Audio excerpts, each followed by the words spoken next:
Good morning, everyone. This is Christopher D. Grimes. Sorry for the delay. We'd like to start, please. So, Joyce, are you here? Debbie, I know you're here. Yeah, I'm Good here. morning. Okay, Morning. I'm trying to get my two deck members in. Okay, but at the same time, I'm going to remind everyone the information links are always available on our website as well as by email. When you get a message coming back, it will let you know. Please, as I remind you, as Ring Central has updated, Zoom is being updated as well as WebEx. A lot of things are going to be changing in the months comes in.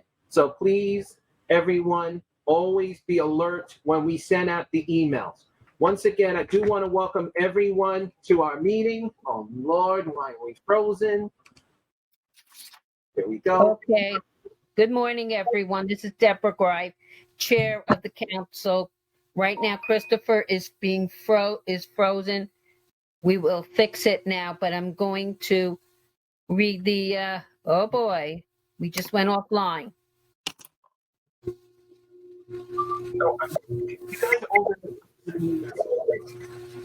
Something's wrong, Chris. I can hear you guys, but everyone at the same time needs to be muted at the same time because there are too many. That's why the power is acting up too. So can you hear me? Christopher, I am shutting mine down and coming into you. No, don't. Because you do that, you might mess it up. Don't. Come on. Okay. Okay, Chris, I think let's get started, even though people can't see you. That's fine. Can you hear me? Can you just hear me? Yes, That's we all can I hear need to you. Okay, let me just get to the routine I'm trying to do. First of all, good morning, everyone. Sorry for the difficulties. Because right now, due to, I think, in power surge and a lot of too many microphones on. At this moment in time, just to remind everyone, due to the fact that just to remind everyone should be on muted. Everyone should be at this time looking at the new devices that are located in the bottom. If you have a tablet or a phone, please make sure you do that at the same time. At this moment in time also, that the systems that you see in the bottom on your screen, on the computers you will see a hands up. Please raise your hand at this time. But I am going to remind people as you're coming in, please mute yourselves or you will be muted with me doing it. That's the main thing. Main thing is also we ask everyone if you have an announcement or please put your name onto the chat at this time. Also at this time, I ask everyone during the meeting, if you have a question for our speakers, please raise your hand. At this time also, we ask everyone to have a few minutes of silence due to the individuals, anyone else who passed away, but we do have some sad news to report that unfortunately one of our very legendary advocates, Charlie Hope, has passed away last week. Charlie Hope used to work with the agency, forgive me, it was UCP, and he was a very strong advocate for helping with families with disabilities, with Medicaid and Medicare and Social Security.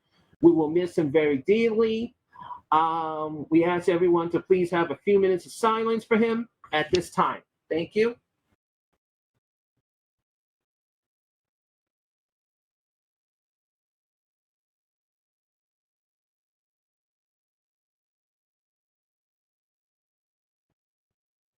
Thank you. Now regarding the minutes and the recording minutes, some of you should have already got the minutes. As to remind you, the recording minutes are always available on the YouTube page channel and on our website. So we ask if you read the minutes, I need to make a motion with the minutes and the recording minutes.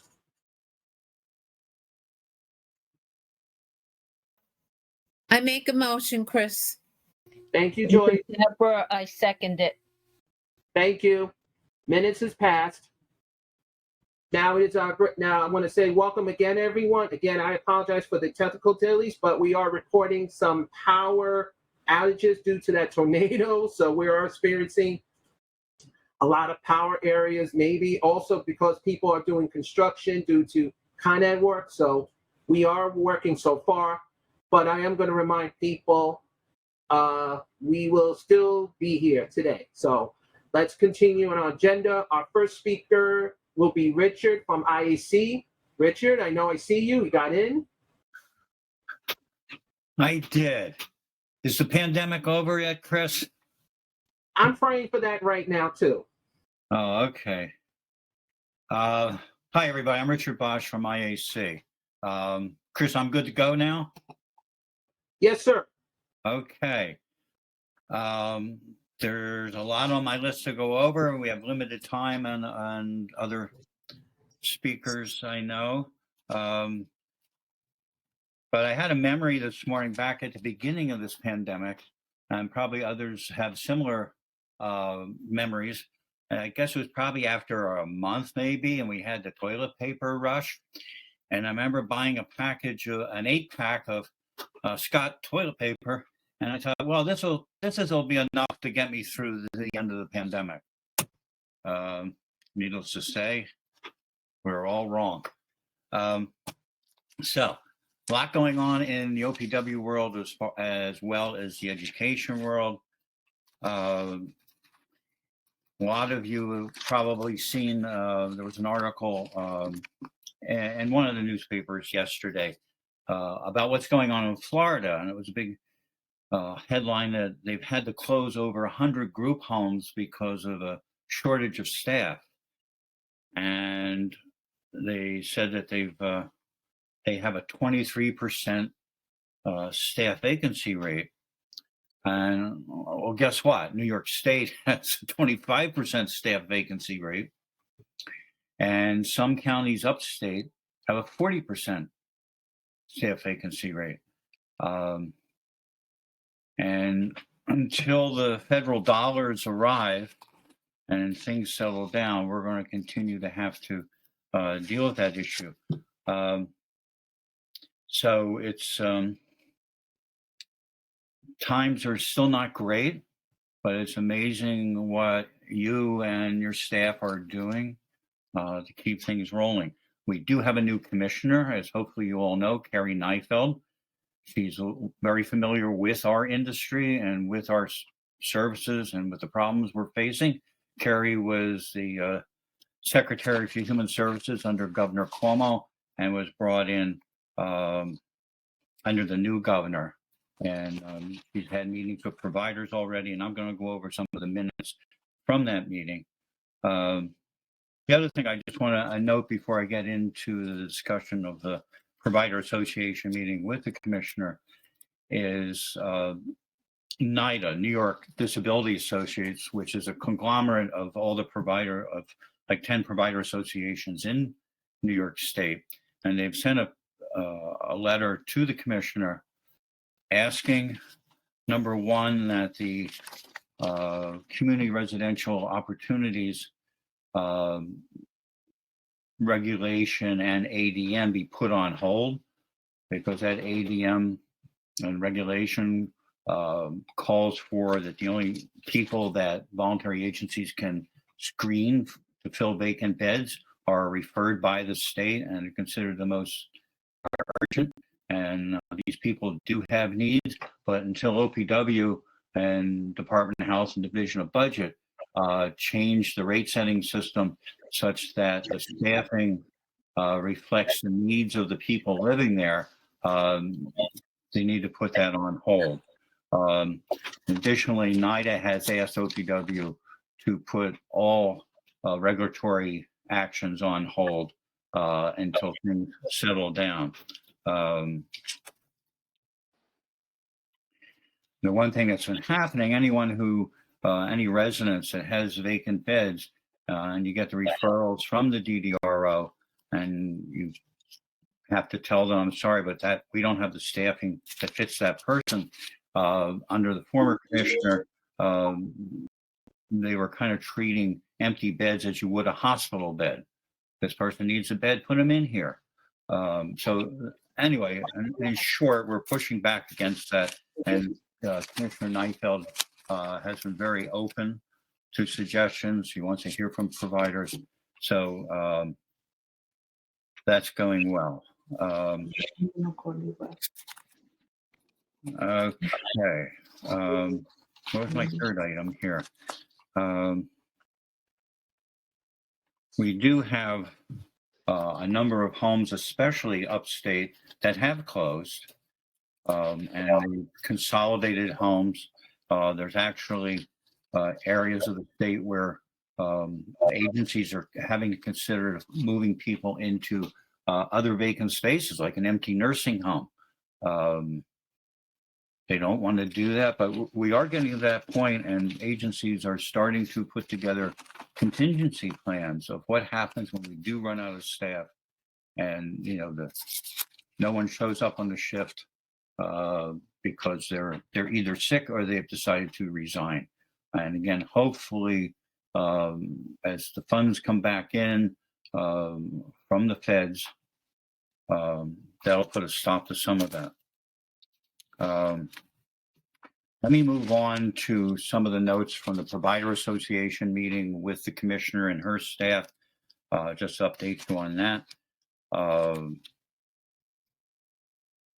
The new rates, they get issued about every 6 months, but they're way behind. The last rates that were issued were January 1st of 2021. And we are now in November. And a lot of updates haven't been processed. The April 1 rates, the good news is that they've moved from Department of Health over to Department of Budget in the Medicaid unit. How quickly they move out of DOB, we don't know, but it's some progress. The infamous May 1st cuts, and they were the cuts originally supposed to go into effect earlier than that. They pushed it back to May 1st. And these are the ones having to do with the therapy leave, retainer leave, and occupancy factors. Basically, on therapy leave, that's when people go home to visit their families or go on vacation.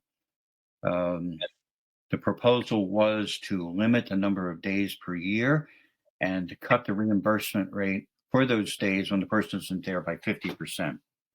That would have been devastating to agencies, but also devastating to families if they feel there's a limit on how often they can have their child visit them. So right now, it seems like they've put that on hold, and hopefully it'll be totally pulled back. We have to get CMS approval for that. There was also a proposal to eliminate what is known as the triple R funding. And I forget what's the 3 R's, but that's what residences that are owned by the agency were getting funds every month to set aside for repairs.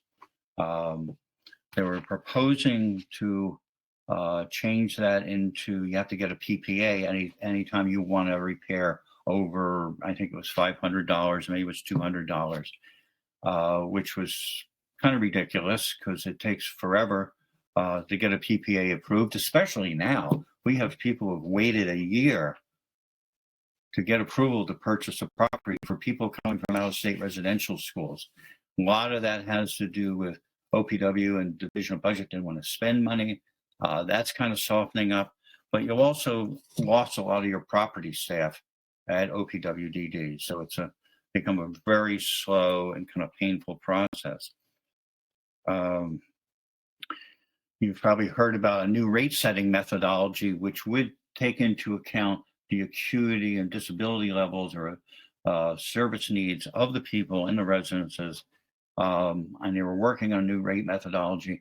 That's been postponed now till, well, the target date is July 1st, 2022. So they're working feverishly on that. Into the federal reign, you've probably heard, I think last month or month before, about the FMAP increase. That's a federal Medicaid allowance for the states. And what OPW is planning to do with that is, well, right now it's only for people who would be in the waiver once the money's released, only for HCBS waiver programs. OPW is trying to get the ICFs included in that. because it wouldn't be fair to the staff that work in the ICFs. And that's including the money for the DSPs. They have like $1,000 heroes pay, and then a bonus or an incentive to get vaccinated. Originally, that was to go into effect in December, and when they first proposed that, probably like 9 months ago, they figured, well, it would still be an incentive. Well, right now, the money's not there, so it's more a reward, but they're looking to modify that. So this money would be there as an incentive to get your staff vaccinated. The vaccination rate in residences right now is up to 44%, which is still, this is of staff, 44% of staff have gotten at least one shot. People in the residential programs are in the 90% area. There was a mandate over in New Jersey. All people had to get vaccinated, and the exodus of staff didn't happen. So we're hoping that happens in New York State. More and more agencies are starting to create their own policy of a mandate for vaccinations. And so far, those agencies who have done that have lost maybe a handful of people, but again, it's not the exodus that people were expecting. So on to the vaccination mandates, which was a big news starting last week. You had two mandates, one coming out of OSHA, the Federal Office of, if anyone knows the acronym, please tell me.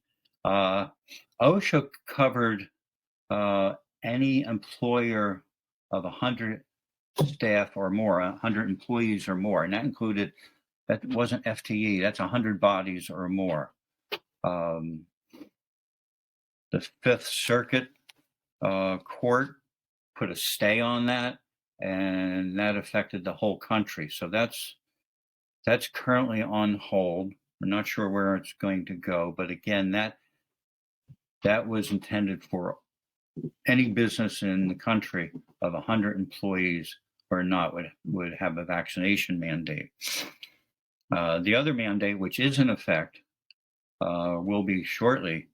I think the date's December 4th or 5th, is the CMS mandate, which applies to ICFs and Article 16. And I'm looking for the language of that because that's caused a lot of confusion. There was not much clarity. It came out very quickly. And this applies to staff. It does not apply to the individuals receiving clinic services or people living in an ICF residence. The confusing part is, well, how far does that go? So for example, clinics, it's not just the clinic site. And I'm just quoting from a CMS memo that was put out, and we'll let you interpret it, but until OPW, Department of Health, can get something out to clarify it, don't take this as the gospel. But the language, let me just read it because you can do your own interpretation. These requirements are not limited to those staff who perform their duties solely within a formal clinical setting. To ensure maximum patient protection, all staff who interact with other staff, patients, residents, clients, or PACE program participants in any location beyond the formal clinical setting, such as in homes, clinics, other sites of care, administrative offices, off-site meetings, must be vaccinated. So we don't know how far that really stretches. It's almost, to me, it seems similar to the tracing activities that in the city Department of Health has undertaken.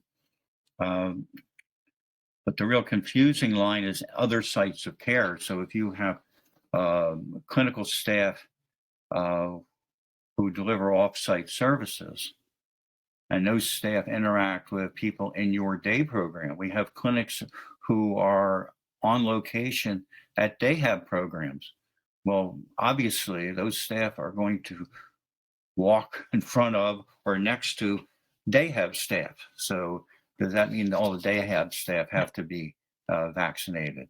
And then the day have staff go out on their Without Walls walk and run into other staff from other programs. So it's confusing. We're all waiting for clarity. But don't panic. And then the OSHA regs, I haven't seen anything recently today about if they expect those stays to be lifted. They'll probably end up in the Supreme Court. Okay, another announcement from the Provider Association meeting was that, OPW got what's known as Appendix K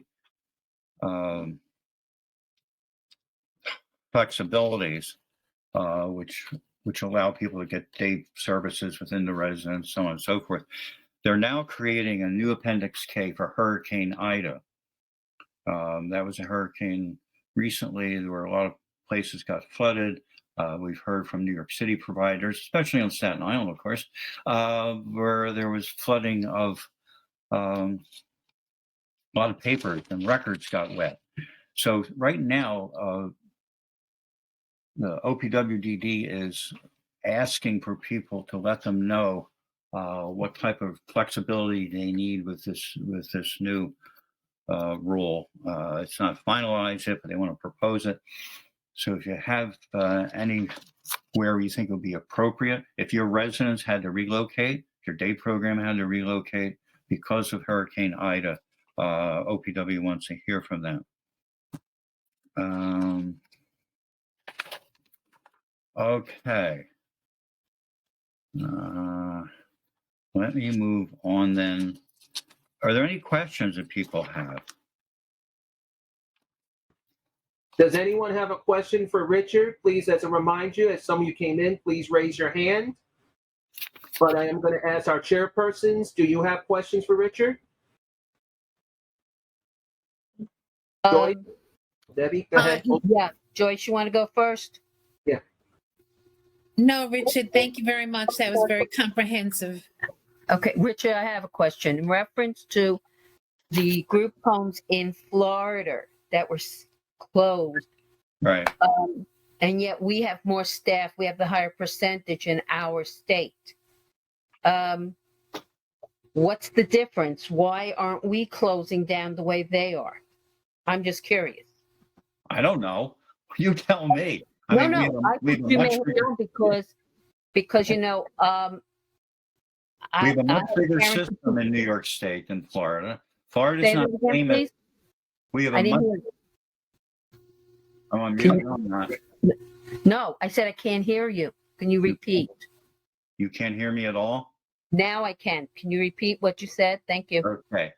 I really don't have an explanation of why New York State's doing better than Florida, but New York State's always done better than Florida. Florida's not famous for its top quality services to people with disabilities.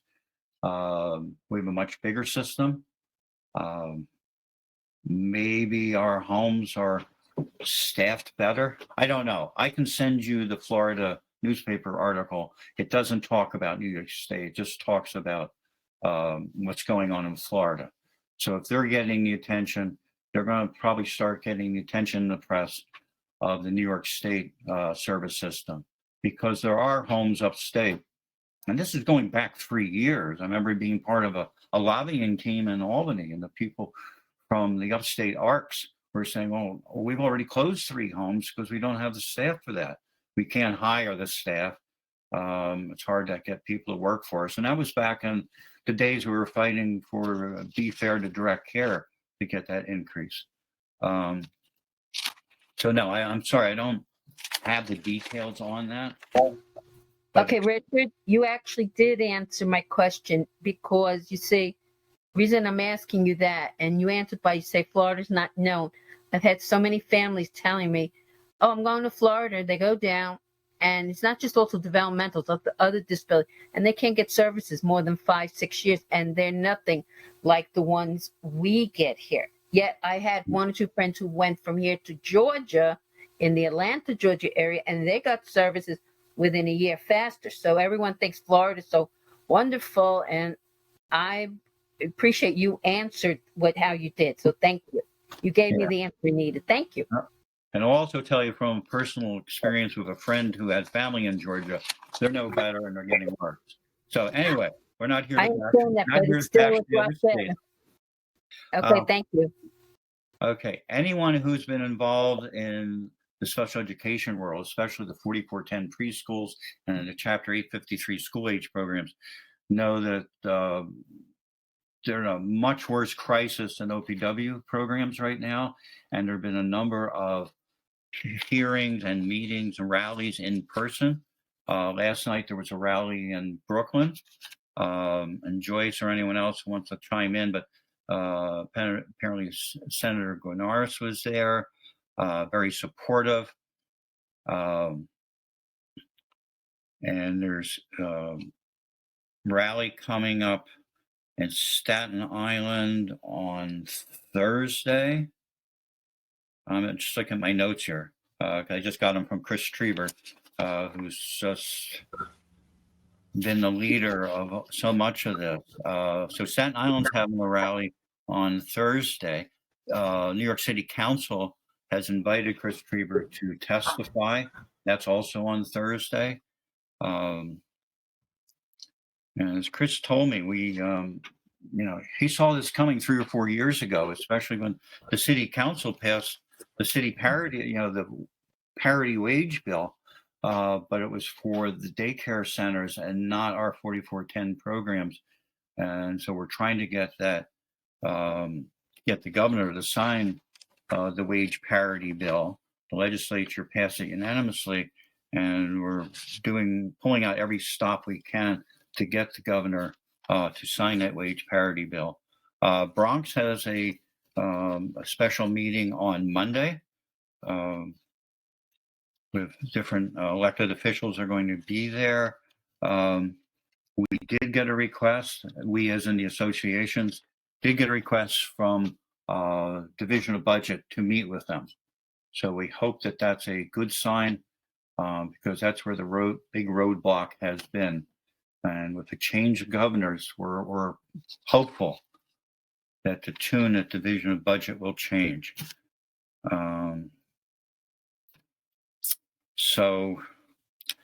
Yeah, Richard, just on that note, we had a great rally in Brooklyn yesterday, and I know they've had rallies in the other boroughs are upcoming. Let's just hope it does some good, because the schools are really struggling. Every day, teachers are resigning with no notice to go to the Board of Ed, whose salaries are about $20,000 more than our preschools and school age programs. And it's really devastating the programs, to the point where some of them have closed and others might be on the block to close. Yeah, and sooner than you think. Chris did share with me, currently there are 90 preschool classrooms that have been closed in New York City. And that's just from the preschools that are members of IAC and have reported to us.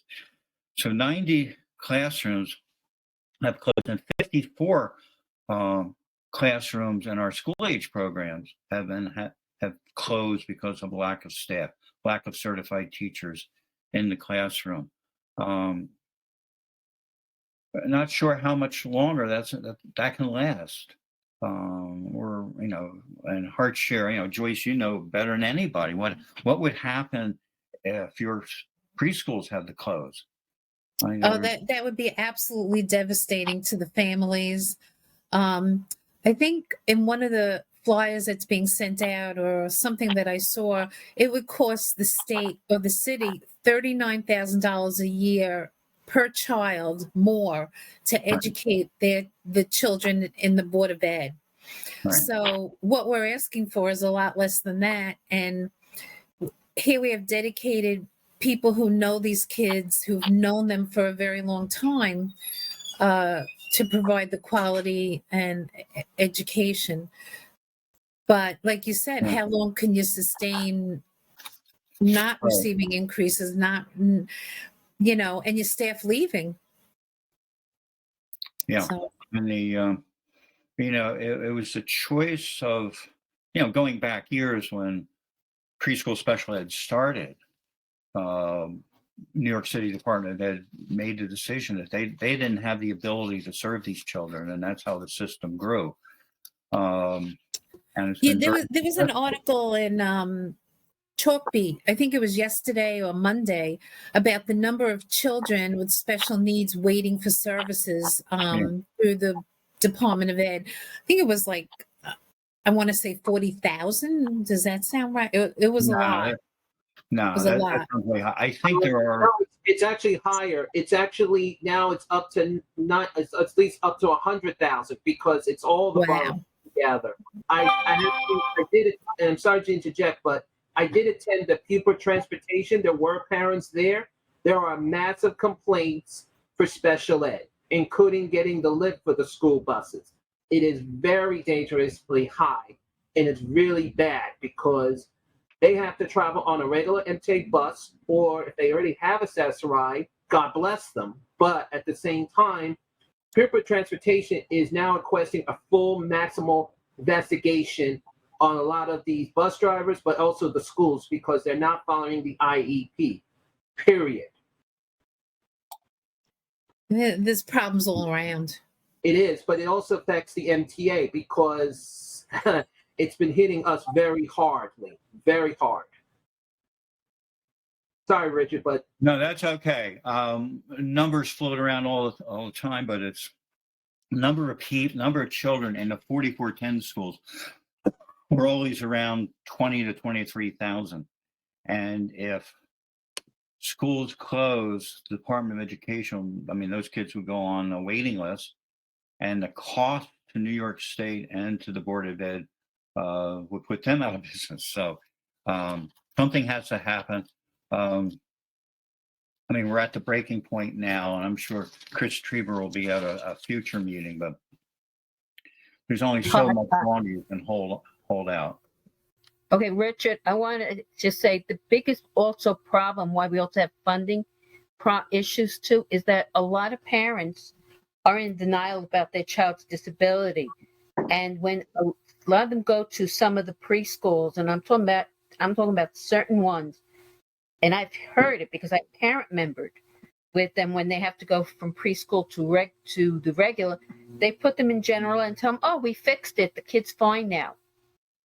And you know what? This is a big problem because most of these children are not fine. And the way they have with inclusion and everything, I don't get it. I know the younger a child is, the more therapies, more training they need. Then you slowly teach them how to go. You don't take them and throw them in the deep end water and think they can actually, swim. Yeah. And this is a big problem, and it's not going to ever change, sadly, until the parents start to wake up. And also, they think they can get their kids on SSI immediately, Social Security, and they can't. Right. All right. Let me close with Chris Trieber had a suggestion that currently State Ed is sponsoring discussions of their performance plan. This is a performance plan is something State Ed has to submit to the Federal Education Department. And State Ed has done miserably in the past decade on how they're rated by the feds.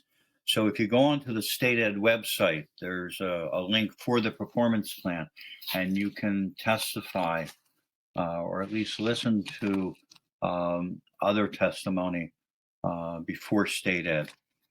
So with that, I'm about to leave to go get my booster shot. I will encourage everybody to get their booster shot as soon as you're eligible. And especially if you got the J&J vaccine. My daughter and her husband were fully vaccinated, and last week or the week before just discovered that they tested positive for COVID. And part of the problem is there's a cold going around, chest cold and so forth. And people say, oh, that's just a cold. Everybody has it. And that's what my daughter and her husband thought. And then they got tested and it was tested positive for COVID. So I encourage you, get the booster shot as soon as you're able to. I read today that pretty soon 18-year-olds and up will be eligible for the booster shot. So that's where I'll be going in a few minutes. Hang in there, everybody, and have a wonderful and thankful Thanksgiving.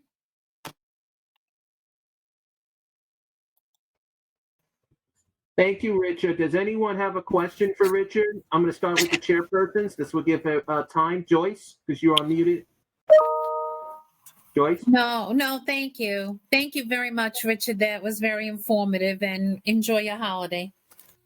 Richard, I don't have any other questions, and thank you very much for all the important information you shared with us, and enjoy your holidays too. Thank you. Okay. Cliff Davies, you look like your hand was coming up. Do you have a question for Richard? No, I just wanted to say it's great to see his face. And the numbers of the preschool special ed, it seemed like he was right on the money. It historically been in the mid 20,000. So the numbers you were talking about, people not receiving the supports that might be on their IEP. I think it is a bigger problem, but I think Richard was focusing on the 4410 preschools, the non-public contracted preschools. I have coworkers who sit right next door to me who are, whose school-age daughter is not receiving, the speech that her IEP calls for in school. So it's a larger problem, but I think what we're talking about here is the inequities between non-public schools and non-public preschools. So it's always been a problem. And I haven't been in that business in 13 plus years, but the problem remains. And I don't know if you can hear me because my mic tested low and my video's having all kinds of problems, but I just want to say hi to Richard and wish him a very happy Thanksgiving. All right. Thanks, Cliff. Cliff, this is Chris. We can hear you loud and clear, and we can hear everyone talking behind you. Oh, yeah. It's okay. We got all kinds of issues going on. I only have the room for a few more minutes, so wanted to make my presence known and say hello to everybody. Hello. Does anyone else have a question for Richard before he has to go? Because he is very important. He has to get his shot.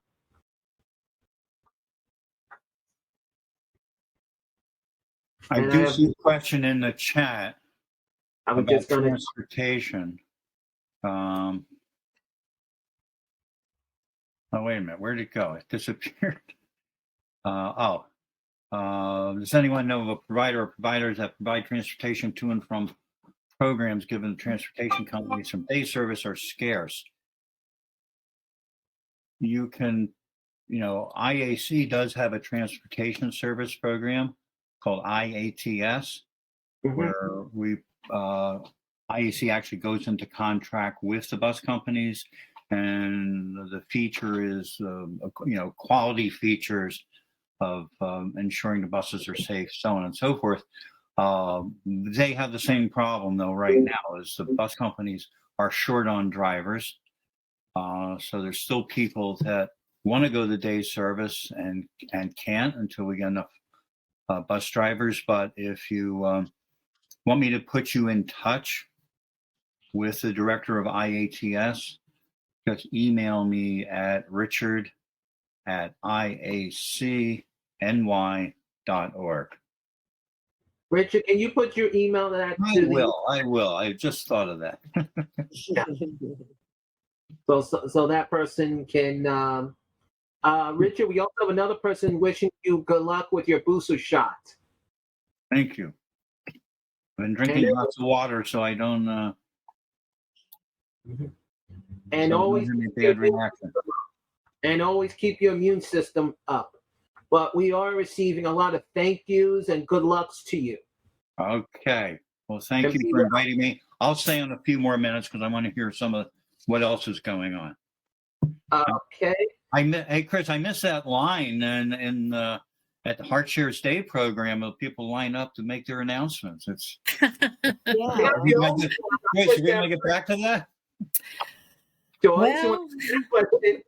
Well, both, remember, who knows? Richard, it's the joint meeting and we're helping because of COVID, and we don't know how and when we can go back in person.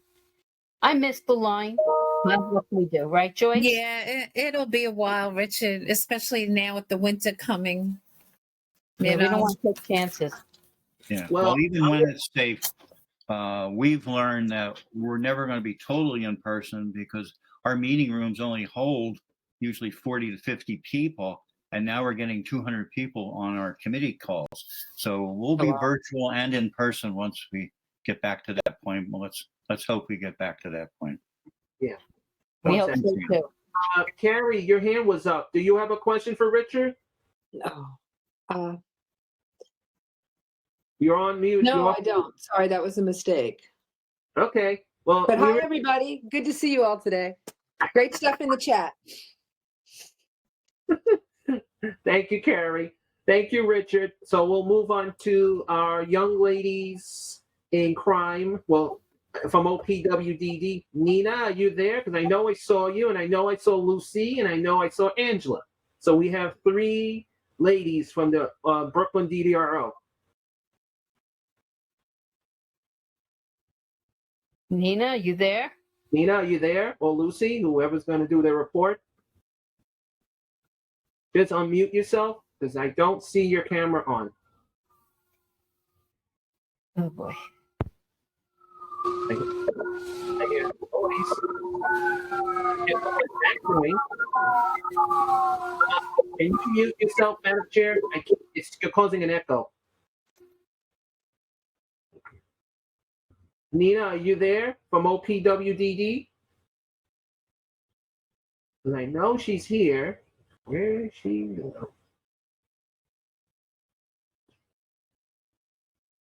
Yeah, she's here. I just don't. Nina, you're muted. Yeah. Oh, she doesn't have her audio for some reason. Talking and not muted, but we can't hear her.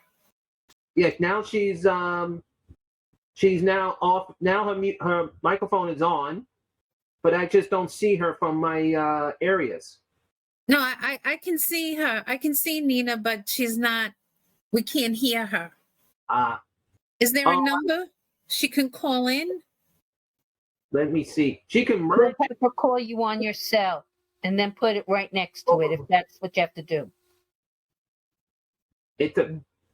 Check if you're going to what I'm looking at. It says your volume level is not up.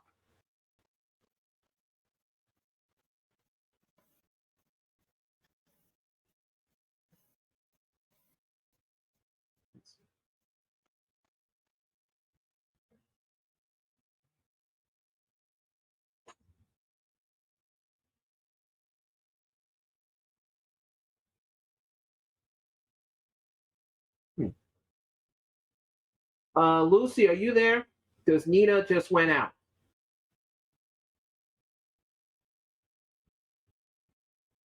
Lucy Amazy is here. I see her. Good morning, everyone. Yeah. How are you guys doing? Doing fine. I'm here. Doing good. I'm here. Oh, good Yeah. to see you, Lucy. I'm fine, thank you. Good to see everyone too. Hi, Lucy. Hi, Joyce. How are you? Good. How are you? I'm fine, thank you. Nina is actually giving like the updates. She's giving the the statewide updates. I mean, I can kind of just talk briefly on what's happening locally, but I believe that Nina is supposed to be doing the presentation. I can just tell you briefly about what's happening. I know I haven't been on this meeting in a while, but just on a regional level, one of the main things that's going on with us is that we're regionalizing, and I've mentioned it like in a different meeting, but just for this audience, that's the biggest thing that's happening.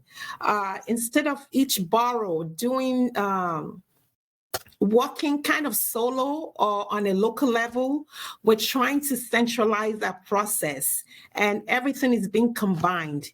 And we're having regional leads for every function. So, for example, I am over the front door for the 5 boroughs. I'm also over the waiver as well as the CCO unit. So, and we have eligibility has a regional lead and a supervisor, so that, this way as our function and the way we do things can be consistent. Okay, here comes Nina. Yeah, so I'm just, I was just giving them an update about, Yeah. Sorry, we also, for those who don't know, we moved Brooklyn office. We're now on 750 Vandalia Avenue.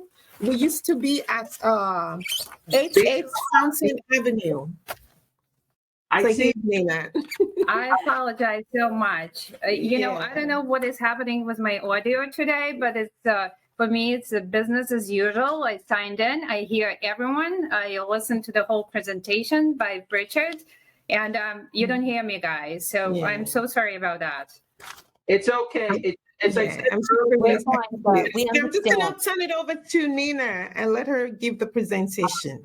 And Nia, just to let you guys know, in your area, you guys are maybe having a power outage because there's been a power outage. That's why you see me not having the PowerPoint, because I'm on the back. I'm using my cell phone signal right now. No one can call right now because I can't even do a text now.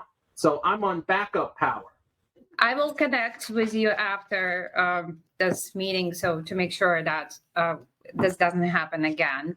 So the exciting news for OPWDD, Richard Bosch mentioned that we have a new acting commissioner. We're all very excited about her, that she has a robust understanding of our system, and that she joined our agency on November 10, and we all looking to meet with her and work with her personally. So, and hopefully she'll be appointed soon as the commissioner.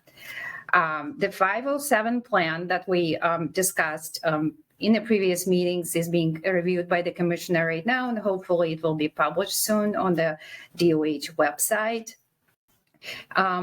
April 1st rates, as Richard mentioned, they left the DOH and currently are being reviewed by the budget office. The cuts that were supposed to go into effect and implemented on May 1st, they're being deferred. So we are still looking into that. OPWDD is looking into that. The good news that we have, the other good news that we have, that Appendix K was approved yesterday. The portion CMS approved the portion of the New York State plan to address the crisis, the staffing shortages, the crisis, and our plan was based on the influx of the FMAP money, and we worked together with the DOH and other state agency and submitted the state plan to the CMS. So CMS got back to us, and the plan, the portion of our plan was approved yesterday. This information is available for the providers on the CMS webpage or Medicaid on the federal page. So. So what was approved? The CMS approved COVID-19 workforce performance incentive.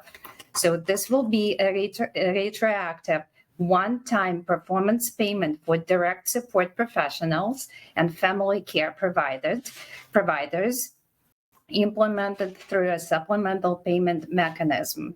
Okay, so this payment will be directed to staff who worked full-time or part-time and family care providers who delivered services during the period of March 2020 through September 2021 and who are still employed by the agency, or for family care providers who still continue to deliver services. Okay, So in addition, CMS approved workforce longevity and retention bonus for the employees. This is a bonus payment to promote and encourage and support direct care staff and family care provider retention. Okay. Payments will be made to staff and family care providers who are fully vaccinated to recognize the value this decision brings to our system. Okay, so we'll have the bonuses for the vaccinations. And the last piece that was approved by the CMS is the increase in rates for intensive behavioral support services. The enhanced funding will be used to increase clinician wages and to expand the availability of services. All right, so, and I have some details on these supplemental payments.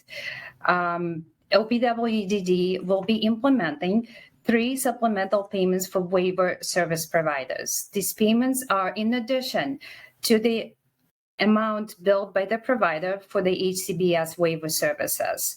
So the following waiver services are eligible for supplemental payments. It would be day hub, pre-vocational services, residential habilitation, respite, supported employment, community habilitation, pathways to employment, IBS services, and fiscal intermediary. All right. And the payments are mutually exclusive, meaning that staff would be eligible for 3 payments if the established criteria are met. Okay, so employee service during the COVID emergency. The employees will be eligible for $1,000 per full-time employee who served in the capacity of DSP or family care provider during the period of the first payroll that occurred on March 17 through September 1st, 2021. Okay, so the employees would be eligible for $1,000 bonuses. Longevity and retention payments will be also available for the employees for OPWDD ACBS providers in a DSP or family care provider capacity. And the payments will be calculated on the formula based on the reporting in the CFR for the reporting period that ended with the December 31st, 2019. And that would be based on the payroll expenditures. All right. Then CMS also, as I mentioned, approved longevity bonuses that will be retroactive to cover period from April 1st, 2020 through March 2021. And also retention bonuses that will be prospective to cover the period from April 1st, 2021 through March of next year's. Retention payments will be made for DSP, staff, and family care providers who worked during this period and remained on agency's last complete payroll that ends on a prior March 2022. Vaccination incentive payments, a payment of $500 per employee who is employed on a full-time basis, a payment of $250 for an employee who is employed at least 20 hours a week, and a payment of $125 would be for part-time employees who are employed less than 20 hours a week. All right, and that's it for me. Are there any questions? And as I said, this information is available on the CMS website, the approval of the Appendix K. Hi, Nina. It's Joyce. How are you? I'm good. Just a quick question. Do you know when these payments will be available to the agencies to start receiving them? I know that the approval is retroactive to August, right? So I think that the agency is working right now with the budget office and how providers will receive these payments. This document, it's a 15-page document that I printed this morning. It actually mentions that the payments will be available through eMedNI. And it will be separate from, it would be like an additional supplemental payment. And So that's the information that you can find in the document. Okay, because until we start to receive it, you can't really give it out. Like you need kind of Right, like the money in yes. the bank, so to speak. Absolutely. But thank you. That's very good news. People are going to be very happy. It's long overdue, I would say. Yes.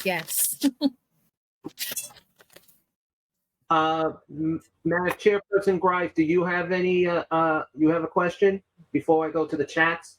Okay, first I want to say, Nina, thank you very, very much for giving those updates. I'm glad to hear it. And I'm glad both you and Lucy are there advocating for our families. So we appreciate it. I really don't have any questions. I was glad to hear the great news. I just will be very happy when I see the money in the agency's hands so they can pay the staff who really deserve that help so much. Thank you.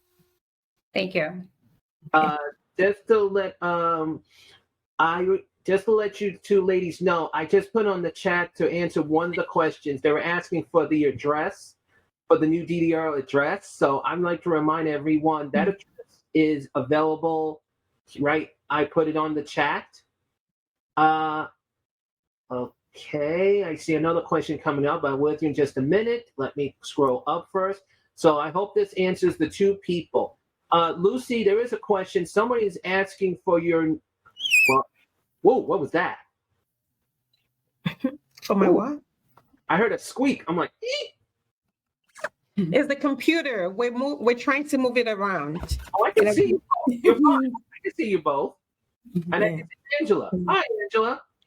I have You have something you want to add in before I proceed? if you don't mind, as the support coordinator. I just wanted to let the agencies know we did send out the family support. What the heck am I saying? We did send out a survey.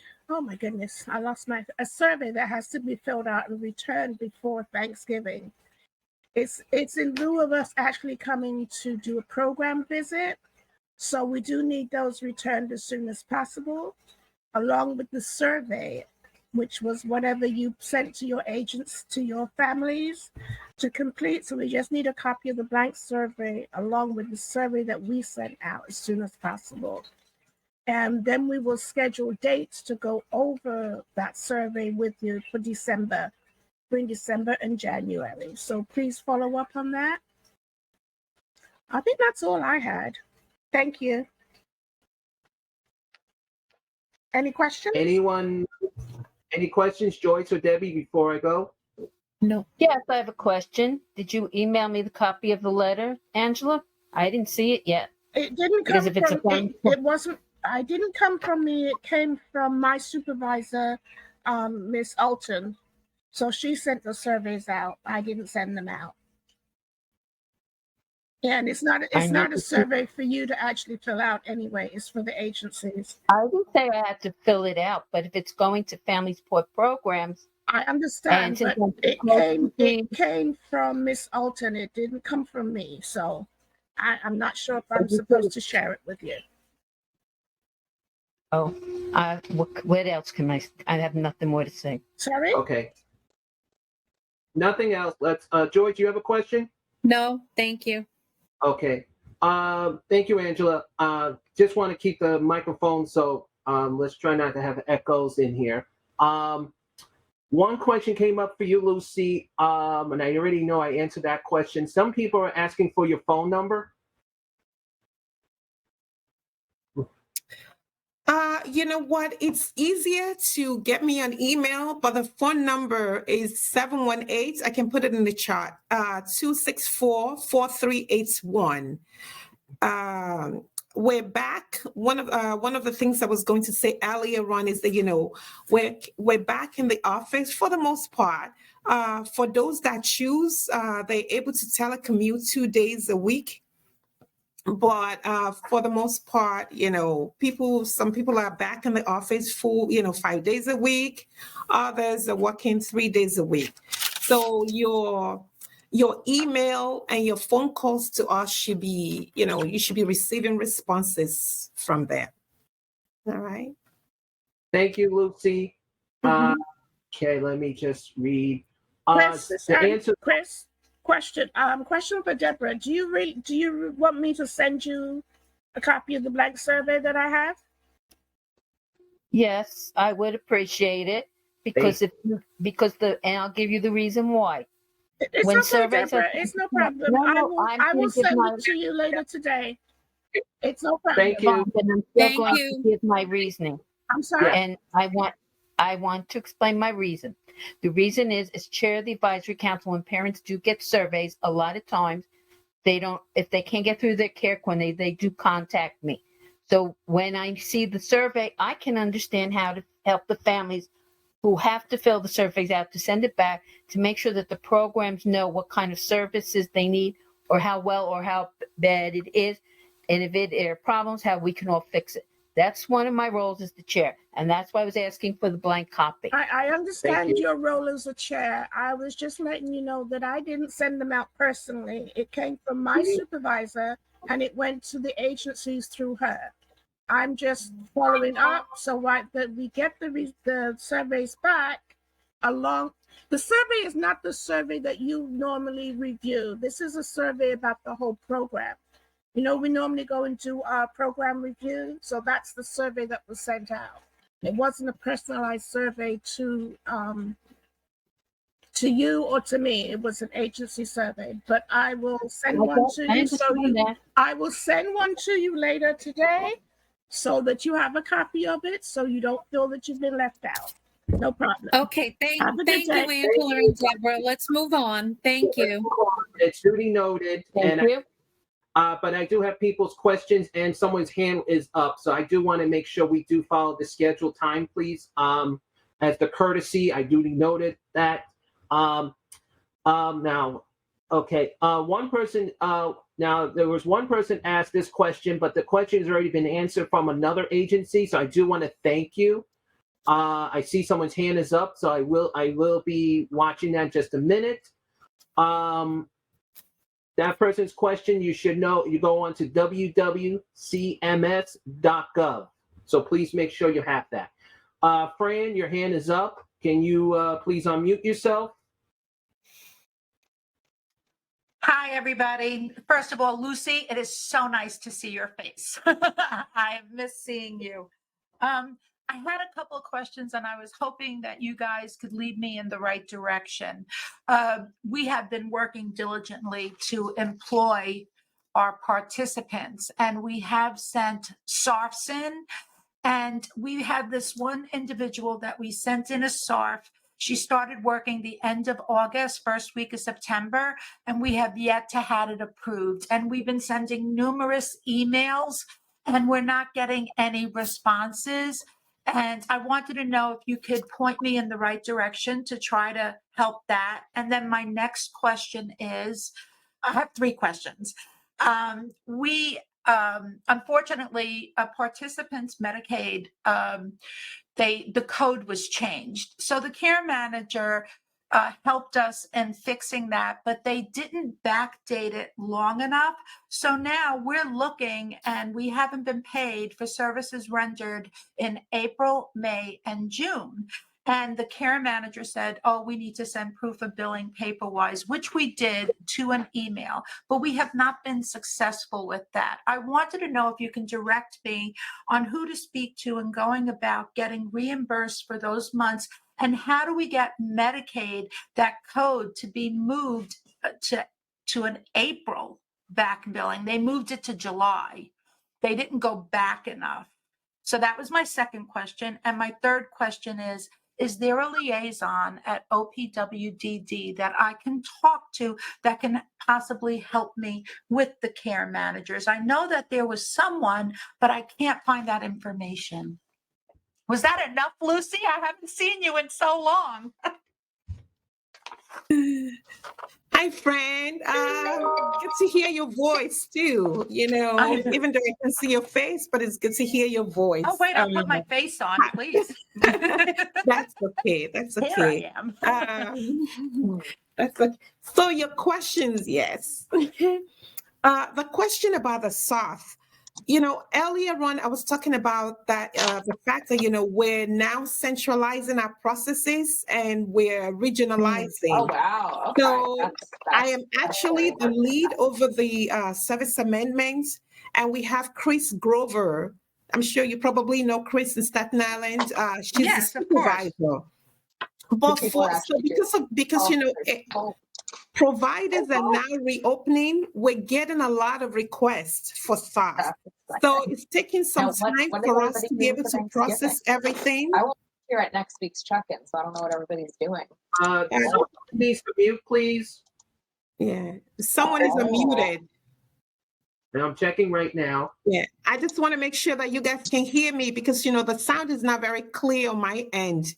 So, I got it. This is Chris. So as I was saying, because we're getting a lot of requests, it's taking us some time, and we're also trying to kind of centralize the process, and we're still working through kinks. So it's taken us a while to be, to get through the approvals because we have a lot. However, I would not encourage, providers to start services until they have received, authorization from us. If you have special cases that need to be approved, you can reach out. I mean, I know it has to really be a very, a strong consideration and justification. So if you reach out, we will see what we can do and how we can expedite that request. But I really, really would not encourage, providers to go ahead and start that service until they have that authorization. So hopefully that there was the answers your first opportunity of question. employment. Yeah, so that was hard. Yeah. So the second question about the change of code, I mean, I can give you our revenue support. We do have a directory of all of I don't have it like at my fingertip right now, but the revenue support office, I can send it to Chris at the end of this meeting, the directory, and maybe he can send it to the distribution list. But I personally reach out to you. I send it to you on email. The care manager can reach out to our revenue support. Or because it's really the care manager, I believe that they have to reach out to Medicaid, but maybe there's something that we can do on our end. So I'll give you the contact from revenue support. And regarding your last question about the liaison, every borough has a CCL, that's the Care Coordination Support Liaison, that's supposed to be working with family members and care managers to resolve issue. And the person for Brooklyn is actually Henry Njibe. The only thing is that, we've also, Henry was recently promoted and is going to be supervising that unit. So all of the CCSLs are going to be under him. You can send him an email. So even though he was mainly covering Brooklyn previously, until his position is backfilled, he's going to be supervising the whole team as well as also covering Brooklyn. If you have any concerns, or you can send him an email, and you can also copy me on that email too when you send it, because that's also another function that I'm over. So I hope that answers your question. All right. Thank you. Yeah, Fran, you're muted, so you're going to unmute yourself because you're echoing a lot of people in that area. Thank you, Lucy. I appreciate it. Harry has been very, very helpful, and you will be seeing emails from me also. Okay, nice seeing you. Thank you for helping me. And Lucy, just in case someone else has been asking this question, I did put your email onto the chat. Okay. So as a reminder to everyone, please have courtesy and respect. They will get back to you as soon as possible. But just remember, holidays season comes around the corner. Just remember, next Thursday is Thanksgiving. So you may not get an answer until Monday. So please have the courtesy on that as well. Since the chat has no other questions, and Lucy just gave everyone Henry's email as well. Does anyone else have any questions before we proceed? Lucy, Nina, and Angela, thank you for being here, and happy Thanksgiving. Thank you. Thank you. Same to you all. Mm-hmm. And I know we're getting more people in. Jumping out in a few minutes because do you want to say? You said something? I didn't hear you, Lucy.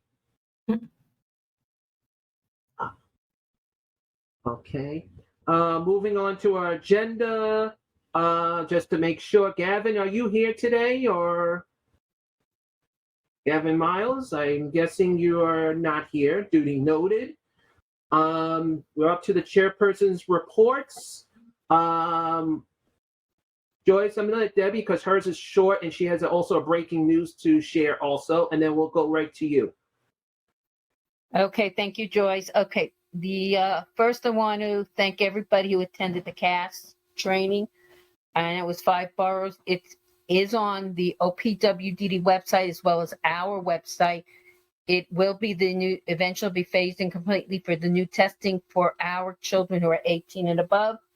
And it was a great event. It was really informative, and I appreciate it.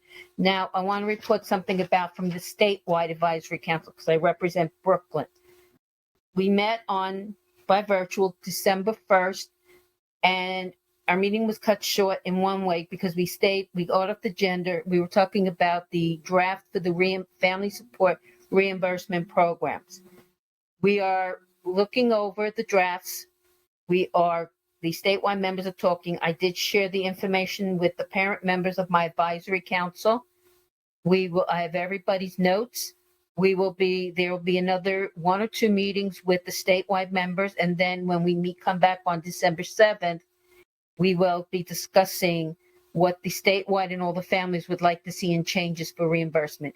They're trying to make sure they're updating to make sure that the family support reimbursement is similar across the whole state. That's all I have to say about that. So once I know what's really going on, I will get back with everybody about that. Okay? Do you want me to do the information? No. Joyce is next. Okay, no problem. Joyce is next. Okay, thank you, Chris, and good morning, everybody. I'll try to make this brief. I know it's been a long meeting already, but I do want to, as Richard pointed out, encourage people to get their vaccine and the booster. It's so important with the winter coming up and the flu season. I know personally several people that have had breakthrough COVID, even though they've been vaccinated. So we can't stress the importance of this for ourselves and our family. Nina gave a very good update in terms of the monies that that the agencies are awaiting from CMS. Chris, can you mute everybody? I'm hearing somebody. Okay, if I do that, George, you're gonna have to mute yourself. I'll unmute myself. Okay. No problem. Go ahead, Joyce. You can unmute yourself. And as a reminder, everyone, please mute yourself. I know that the agencies are anxiously awaiting to be able to give out that money because, as Richard pointed out, the vacancy rates are very high. We have staff doing doubles, overtime, and again, you can't continue to sustain that kind of schedule. So the additional monies will help the staff as well as hopefully help us to hire new staff. McDonald's is now paying more than the agencies basically are. Plus they have a sign-on bonus. Target as well. We have to get beyond that. I know Richard talked about the upcoming budget, and we will be looking for 5.4% increase, a COLA. And it's very important that we get that supported. We started to do that 2 years ago, and then unfortunately, COVID hit. On November 4th, there was a presentation by OPWDD on the CAS. I don't know how many people were actually at that presentation. It was very interesting. They went through how the CAS is administered, and that there's been a lot of these administered since I think 2016 or 17. There was a lot of discussion on when there are discrepancies that families recognize might not be accurate according to them in the CAS. It wasn't really clear on how those would get corrected, if they'll even get corrected. It was interesting. Again, they discussed that the CAS is it is a moment in time. It's very different than what we're used to with the DDP2. The only thing that I urge people to review is if you or your loved one or you are from an agency, that you carefully review the CAS. There's a time limit in terms of when you can make comments or ask questions about responses. The person from OPWDD was not clear on if and when the CAS will be scored in such a way that agencies will be funded that way. That has been in discussion. And right now, that's a very, that would be very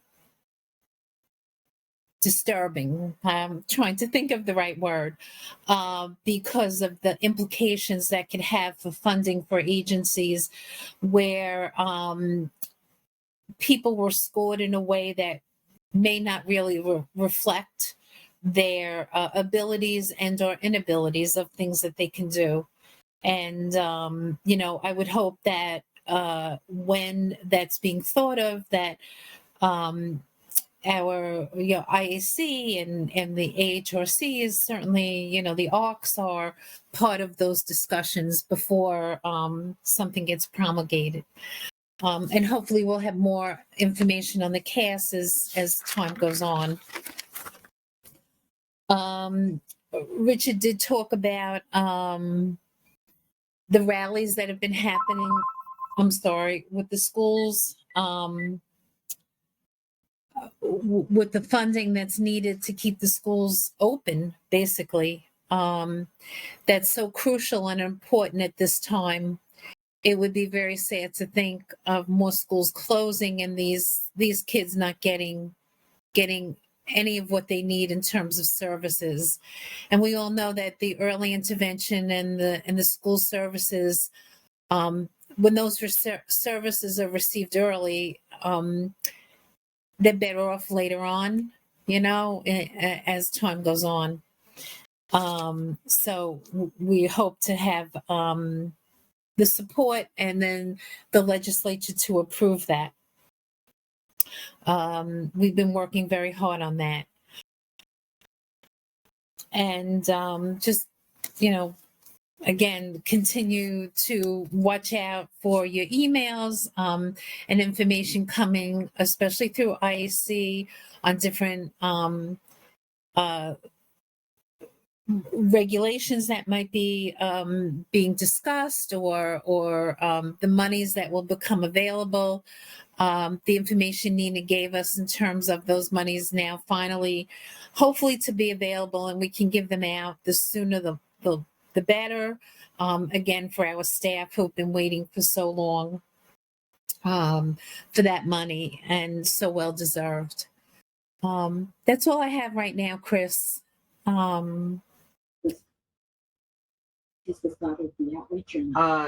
Thank you, Joyce. Joyce, now we're up to the subcommittees. Do you want to do that beginning part of the subcommittee report? Because there was a council of that meeting. Yes, the children and talking of problems that we do that, Joyce. I'm sorry. Jessica from Tri-County has a question for you. Yes. Jessica, can you unmute? Oh, so sorry. It wasn't a question for Joyce at this one, but I did want to do an announcement. I think I missed that point of the meeting, but I'm definitely want to give information about Tri-County Care.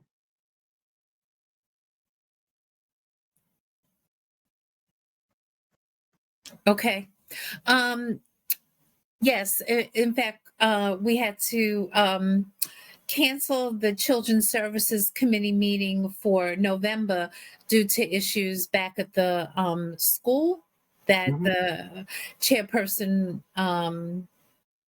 was works at. So that just shows, that she was needed at her program and couldn't hold the meeting. It just shows the severity of the situation. Mhm. Hopefully, they can meet in December. Carrie Banks' hand is up, Joyce. Carrie, unmute. Hi, thank you, Joyce. Yes, we could not meet in November, but I do have a report. We talked about the workshops that we're planning on doing, and we have one of them scheduled, a workshop on transition planning, and we are looking for a speaker for the second workshop on autism. We want to do a Spanish language workshop on autism. So if people have ideas about that, about a potential speaker, please put them in the chat for me. I would appreciate it. And we're hoping to do that in May. So that's where we've gotten, even without meeting. Mhm. Great. Carrie, can you unhand your hand is still up? Oh, I'll take it down. Thank you. Carrie, just to share a little something, we also need to be alert on the early childhood. Also, there's been also issues with school buses, and I did it. Let me just give this a heads up, because I did bring this up to Richard earlier. The concern is as you know, that it's going from your end to transition all the way to they graduate. There is a problem with school buses at this time. The People Transportation had that meeting last night. And I have to say we had a lot of attending. So I do want to thank everyone who did forward it out to the parents. Joyce, your agency, as well as a lot of the agencies who are here today, thank you for sharing that for the parents, because they had a heavy turnout, and every question is now being investigated effectively immediately. Every student. So all I can say is now keep your eyes check everything, and be on alert for these Purple Transportation calling you, or the investigation. There is investigation. There should be more information coming up soon. Carrie, if I will, please make sure you share that on your end, as well as the provided information. It's been already alert. Yeah. Yes. Pupil transportation is probably is the biggest issue this year. If the children can't get to school, they can't get services. But I think sorry about that. I can't do anything about it. Okay. It's going to continue to be a problem. It's part of a national problem of shortage of people with CDL, commercial driver's license, and of course the whole competition issue with Department of Education pays less than private employers for those skills. So I don't think that problem is going to be solved anytime soon. We can't let DOE off the hook for it, but at the same time, it's intractable at this point. And the number one complaint that I've gotten, and I think one of the top complaints that Resources for Children, include NYC, has gotten too. Mm-hmm. Yes, and I'm seeing, just to let everyone know that at this moment, we're going to say, Carrie, Carrie, you can unmute yourself for a minute, because this part I'm just going to I think we agree, as well as Joyce will agree and Debbie will agree. I know, Debbie, you have your hand up, I see. We're going to say to be announced for December, unless we're canceling that. Yeah, I'd like to know, is there going to be a December meeting? I've been contacted by a lot of families who want to know. Beautiful. At this meeting in December? Yes, your children, not this one. The children. Oh, the Children's Services meeting. Okay, yeah, great, good. Well, there's some back feed. You guys, Madam Chair, can you please mute yourself for a second so Carrie can answer your question? Thank you. Carrie, continue. No, I was just confirming that it's at the Children's Services Committee meeting in December. The DOE, Department of Pupil Transportation, will be there. Is that right? No, they already had that meeting. We're asking. I'm sorry, I thought this was Deborah's. What happened was there was a back feed that came in. So what I'm asking, she's asking is there a meeting in December for that committee? Oh, we are hoping to meet in December. Mm-hmm. That's the best I can offer at this point. So we're going to say to be announced. Right. Sorry, but No, most of us are involved in schools, and it is a little bit chaotic these days. It's not going to be easy, but we will keep everyone informed. All I can say to everyone is stand by on the emails. Check when you email the advisory, see if the Children's Committee meeting is still on. That's the only thing I can say to everyone. But I do know we got to move on to our next subcommittee. So thank you, Carrie. Provider Information Committee, Deborah, and I know Rose has another meeting, so she couldn't be here, but Debbie has a good update. Okay, morning, everyone. We met in Wednesday, November 10th. We had a really good meeting. I believe Lucy Omezi was at our meeting. Am I right, Christopher? Lucy Omezi and Maria Pasado. And we also had Maria Ortiz Quesada, as well as we had NICED. NICED, I'll start this way. NICED gave a report on their crisis intervention program and other services they can give. The wonderful thing we had was with Lucy explaining to the providers and the families what help and services we can get in the borough of Brooklyn, because that's our borough county kings. Maria Ortiz Quesada, who's head of New York City Medicaid, gave fantastic information, because remember how to make sure that if you're having problems filling out the forms, these are for the providers. They do give trainings. They also, parents, make sure your care coordinator knows what help or services you need. She really explained how to fill out forms. I'm very grateful for both of the ladies, because the information that was handed out was fantastic. The next meeting is going to be on Wednesday, December 10th. I don't have the speaker yet, but did you get an email from Rose? Because my phone was down. My email was down for a bit. I don't, but we'll email everybody.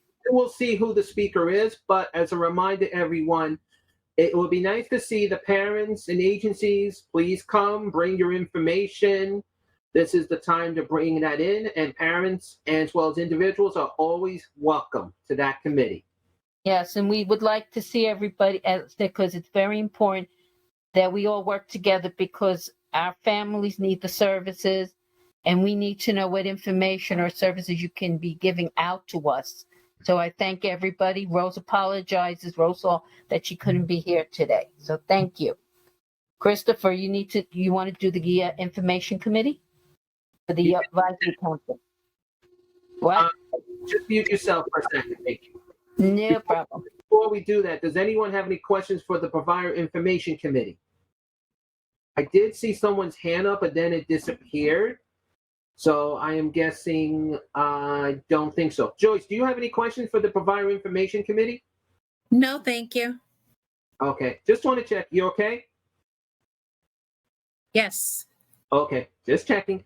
Okay, I'll start with the outreach update, and I'm not going to share the screen because due to the fact that I found the information. Someone outside across the street touched a wire, and it actually took the power down. That's why I'm on backup here. That's why Deborah and me are on backup. Thank God we know how to use battery mode.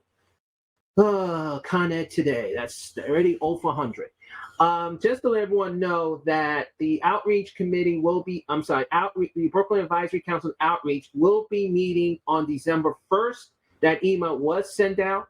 We will be doing a breakout room procedure training, a little training to give everyone a little tools to get ready for 2022.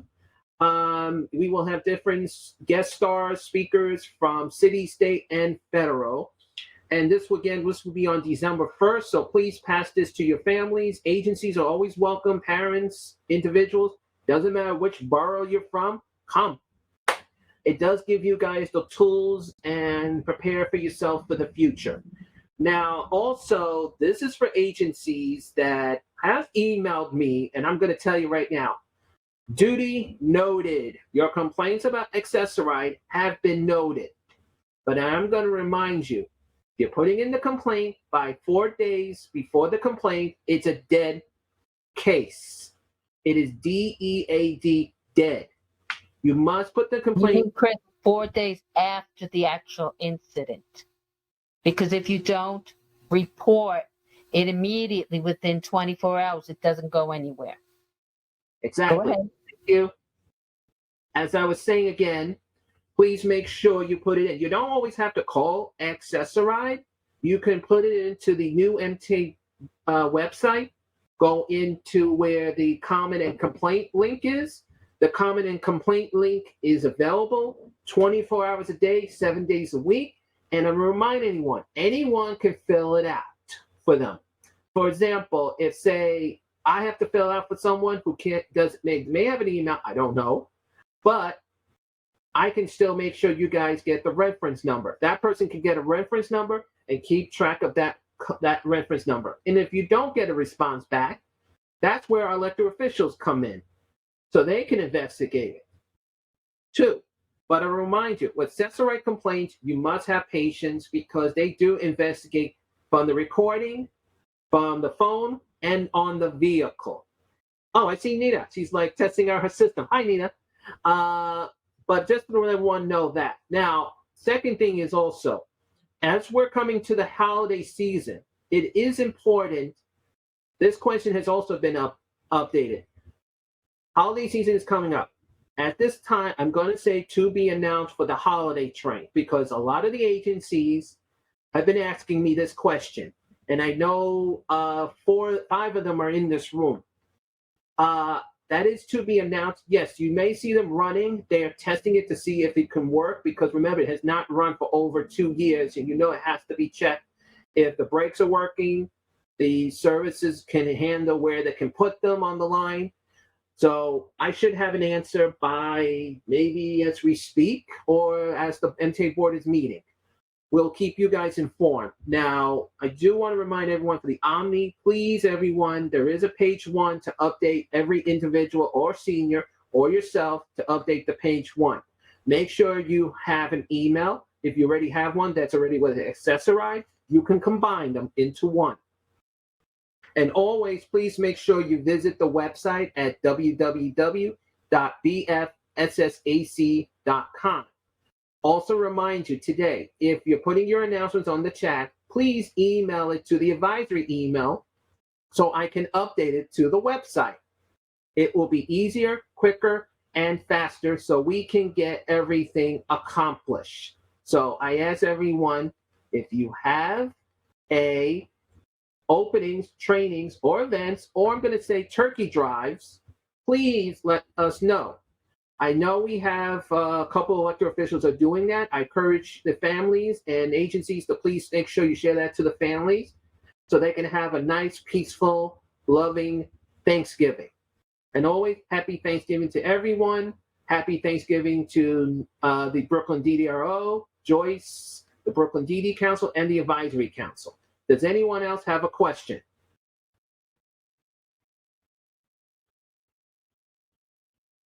I must be that good if no one has a question.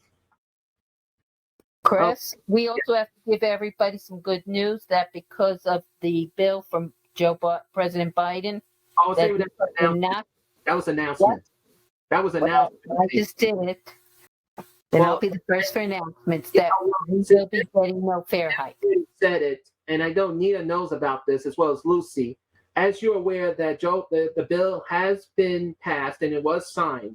There is no fare hike, no bus cuts. Now the money is coming in to New York. We'll have to see how that's going to be going in. We already know that's going into mass transit. I hope it's going into schools and a lot of our agencies to make sure that the funding and everything is back to normal by next year. Let us pray and stay tuned.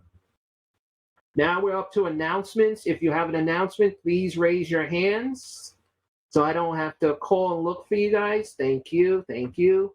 See, this is beautiful. I love when these hands come up. But before I do that, Joyce, do you have an announcement you want to add? No, Chris, not right now. Thank you. Okay, just checking. I always check. Okay, let me go. Since we're doing okay. Dolores Kahn, your hand was up first, then followed by then Carrie Banks. Must unmute yourself. You can keep talking, but I don't. Good morning. My name is Doris Kahn. I'm the outreach coordinator for New York State Institute on Disability. We're a family support agency. I have here today my colleague Juliet Hawkins, who would like to talk to you a few minutes about our crisis management project, which she is the director. Juliet, do you want to unmute yourself and talk about it now? Yeah, I've unmuted. I'm just announcing again that we have immediate openings in our crisis behavior management program. We work with parents to teach them how to deal with the challenging behaviors of their sons or daughters. Not only we hope to give them the tools not only to deal with the current crisis situation, but to deal with future situations as well. We have weekly meetings with the parents. And after an assessment and parent training, we provide them with a written, individualized behavior plan and make changes as needed. During the pandemic, we have been conducting things virtually. Usually we are in the home, but we have immediate openings, and anyone that wants to make a referral can contact. My information is in the chat, and Doris put it out there in her chat. But my number is 917-524-4856. Thanks. Dolores, we don't hear anything out of you.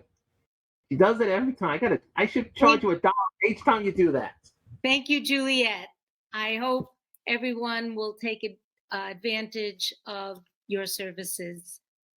We also have openings for evaluations for non-Medicaid individuals for the purpose of obtaining OPWDD eligibility. For that, contact Elizabeth Sunshine at 917-699-0578, or you can email her at esunshine@nysidinc.org. We also provide reimbursement for goods and services and CAM. And for that, contact Jackie Tribodi at 929-202-1115 or JTRIPODI at nysidinc.org. We also provide tickets to venues, which now many venues have reopened, and we're able to provide tickets for families to these venues. If you're interested, contact Sarah Alton at 718-494-6457, or you can email her at salton@nysidinc.org. We also provide free transportation services for Medicaid appointments or recreational outings. These cars are accommodate wheelchairs, and they are black car services, meaning they're upscale cars, and they're able to accommodate our people. And if I was told by the coordinator for transportation that if the wheelchair folds, then they provide like an SUV for it. If it doesn't fold, then they provide like a minivan or an ambulance. So these individuals can be accommodated. And to contact for transportation services, contact John O'Grady at 917-747-9424 or J. O'Grady at nysidinc.org. All these numbers and contact names are in the chat. I want to wish everybody a happy Thanksgiving. Thank you. Yes, happy Thanksgiving to you, Dolores. And the other person who answered that question, I know, thank you, Ms. Hawkins, to answer that person's question on that as well. Starting now, Carrie. All right, I put my hand down already, Chris. Thank you. So we are having our regular monthly Navigating Your Child Disability program on December 1st. So I wanted to let people know that. But I also just want to tell you about a really exciting workshop we have coming up in January. Planned Parenthood is going to be doing a workshop entitled Taking Care of Your Sexual Health for Individuals with Disabilities. They're going to be talking about sexual health needs, cancer treatments, birth control, and how to prepare for a healthcare visit. The workshop is specifically for self-advocates of all genders and sexualities. We did they did a similar workshop for us last year, which was just great. It was a long time. It was one of the best workshops I've ever seen on these kinds of topics. And in a previous life, I was an educator for adults on these topics. So keep it in mind. I put the information in chat. It's on January 12th. I wanted to mention it now because I know the holidays get a little bit whatever. So you can reach out to me directly to find out more about it. I'll put my email and phone number in the chat again.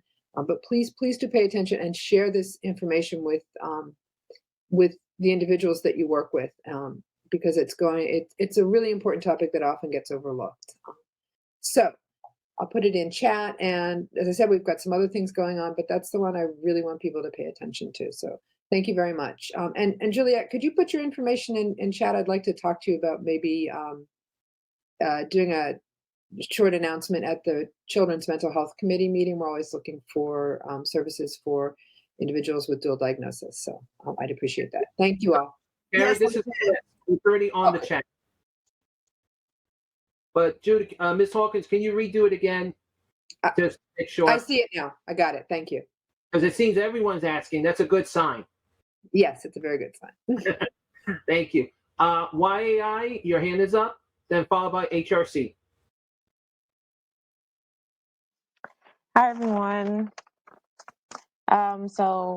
We have vacancies open in family reimbursement, emergency respite reimbursement, extend the family overnight respite, and parent with special needs programs. And there are currently no more free evaluation grants for the remaining of the year. And I can leave the contact information in the chat right now. 1 second. But yes, that's all from YI. Thank you, YAI. And please send regards to Matthew. I think I saw him, but it was hard to keep track. Angela, you have a question? Yes, he's here. Okay. Angela, you have a question? Your hand is up. I see it. Just to follow up, as you know, some of the reimbursement things changed this year. And we have there's camp and some other reimbursement. I just want to make sure that everybody is still doing their reimbursement. The quarterly report should be sent in by now. If you can follow up on those things, I would appreciate it. Deborah, I sent you the information. You should have it by now for your files.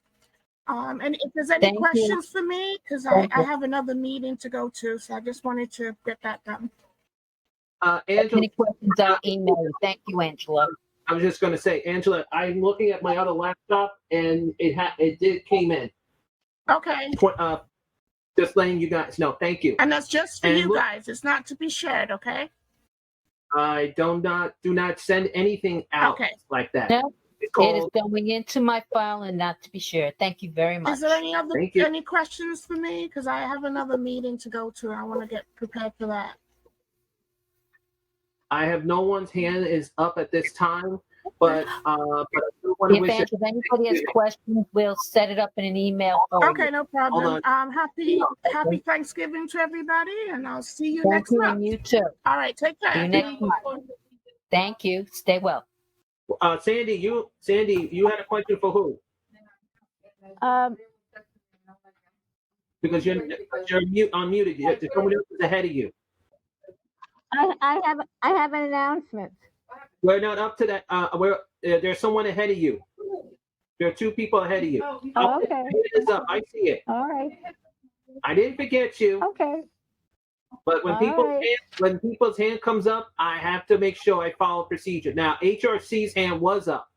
Hello. I just Mhm. wanted to introduce myself. My name is Jill Sakowitz. I recently joined HRC's Educational Advocacy Unit, so we do have openings for educational advocacy. I dropped the information in the chat earlier, but I can share it again if anybody is interested. So thank you for welcoming me to this committee. And it's always welcome to see you guys. Now, before I go to the next person, everyone in this room, I put it on the chat for a reason. Please email me all your events. I know Carrie emails me like every week. Thank you, Carrie, but I'm using her example, and Doris. But other agencies who are in today, if you have events or trainings or service openings, please email it. That's why there's the email address. And that's the reason why I was saying in the beginning, always have a paper and pen ready and write that information down. Thank you. And HRC does send me their monthly service openings. Great. So I just want to make sure I share that as well. Okay, our next person's hand up is now Sandy Neighbor.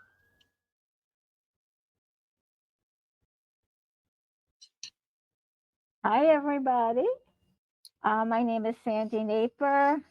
I'm with ADAPT Community Network, and we have a free webinar Tuesday, December 7th, 11 a.m. to 12 p.m. It's called The Visual System and Its Impact on Your Child's Ability to Learn. Our speaker is Margaret Gendelman, a specialist in somatic experience with an MS in occupational therapy. You'll learn to recognize if your child has visual perception difficulties and find out about exercises to support your child's visual perception skills. To register, to receive the link to join, please email us at familyconnect@adaptcommunitynetwork.org or call us at 718-436-7979, extension 704. Sandy, can you repeat that number again? Because when you turn the page, your microphone's that close.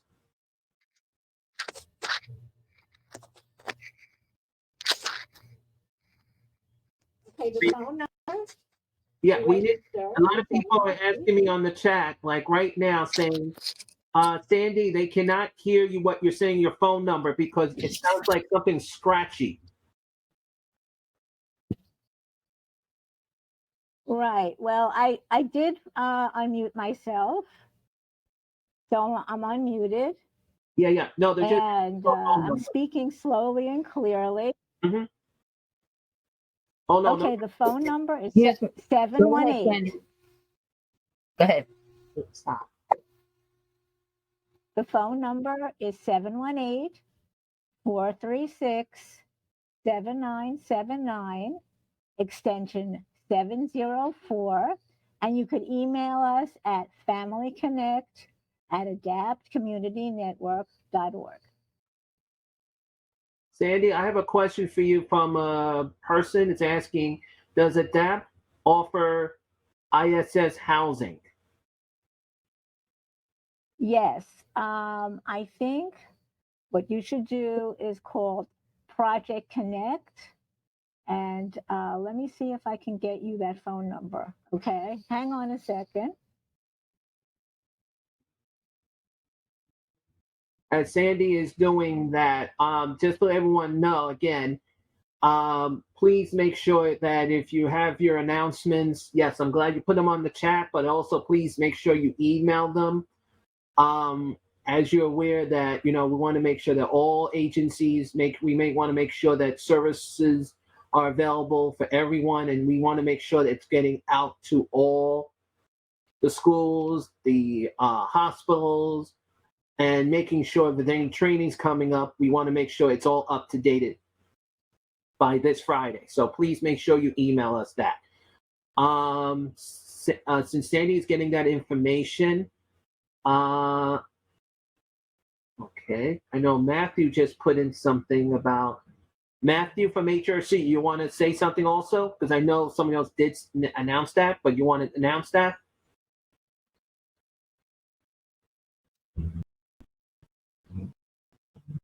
I guess not. Well, the information is there on the chat. Jessica from Tri-County, you had your hand up. Yes, thank you. Looking forward to giving a brief announcement about Tri-County Care and about how you can reach us. Tri-County Care is available to open cases and have enrollments for anyone who's in need of care management services. We're here to help families through that extensive process of getting evaluations completed. We also have staff is very knowledgeable about what is needed to get someone through the process successfully. You can reach Tri-County Care at 844-504-8400. Yes. If you want to reach me directly, my name is Jessica Williamston, Intake and Outreach Specialist, extension 9298. We are here to help families through the enrollment process so that they may be set up with their care manager. We walk families through the entire process, helping them to get their evaluations, to collect documentation, and to move them forward to completion so that they may be set up with their care manager. If you have any questions for me, my information is in the chat, and I have provided my phone number. I'm looking forward to hearing from anybody who has any questions and who may need assistance. Thank you so much, and happy holidays to everybody. Not so fast, Jessica. Dolores Khan has her hand up for you. Sure. What is your question? Unmute yourself, Dolores. You do. I should have right now. I should have been up. Hi. Okay, Jessica, I have a question. Are you the Brooklyn representative for Tri-County Care, or you're the general representative? Is there a specific representatives for each borough? What if we want to contact someone who would manage Brooklyn? You can definitely reach out to me, and I will be able to give that information or send it over to the correct department. I do outreach for Brooklyn, Bronx, Queens, Manhattan, and also the upstate areas of Westchester. Oh, that's everybody. Okay. So, but if you reach out to me, I will direct it to the. I will make sure that the information gets sent over to the correct department. Again, I am very knowledgeable in helping anyone who needs assistance for getting started. And if you have any questions for me, you can always reach me. Could you give us your email address, please? My email is in the chat, which is the letter J. Williamston, which is my last name, J.WILLIAMSTON at tricountycare.org. Thank you. Thank you very much. You're very welcome. Please reach me and I'll be able to assist you in whatever fashion that you may need. Just give me a call or send me an email. Thank you, Jessica. Thank you, Doris. Sandy, are you back with that information?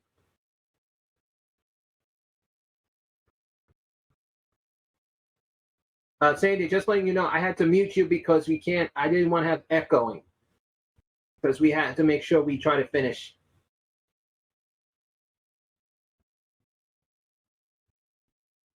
Okay. I don't hear Sandy, so I'm going to move on to Pat Lou. Her hand was up. Pat?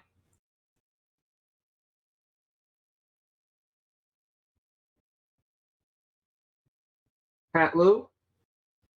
No, I heard you. I saw your hand was up. Okay. Since she has not responded, her hand was up and now her hand disappeared. And I don't think she's on anymore, but okay, that's Sandy put that information out. Thank you, Sandy. Does anyone else have an announcement? Before we end, please unmute yourself and identify yourself.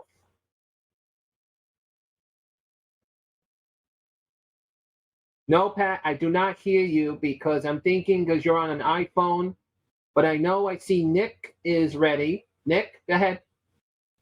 Hello, my name is Nick Labruna. I'm from Partners Health Plan, and I'm the Outreach Associate for the Brooklyn and Staten Island regions. And please reach out to me if you have questions about Partners Health Plan and how it may benefit your loved ones or yourself or members. I would be happy to let you know about some of the benefits of our plan. one of the things that I do tell people is that when someone enrolls in PHP, you do not have to go through the front door to request new services. We do the approvals right on the life plan, so we can get the approvals done for a new service as soon as possible. The care manager can update the life plan that same day or the next day, the latest, if it's an emergency, and we could get the ball rolling quicker instead of having to wait for the OPWDD front door. So I will leave my information in the chat, but I can be reached at 646-771-3184. And like I said, I'll put my info in the chat and let me know if you have any questions. Does anyone have a question for Nick?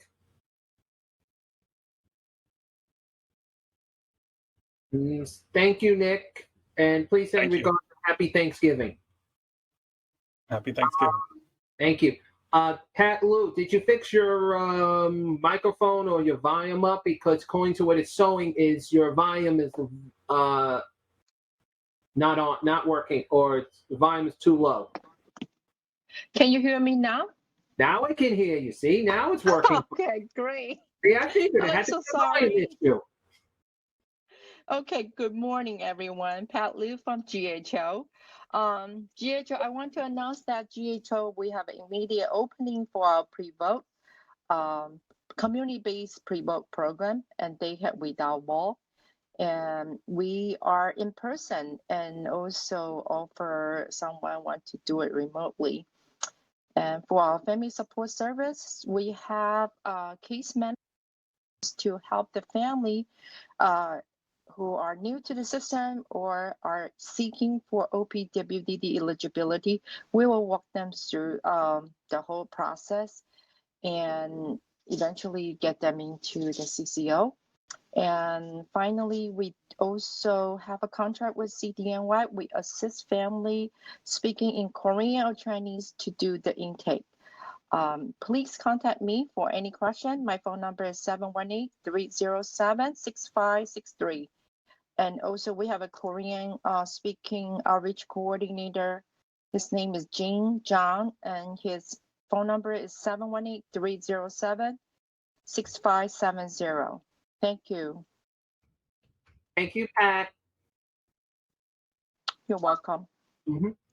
Let me just make sure. Does anyone else have an announcement before we do? I call this for the last and final.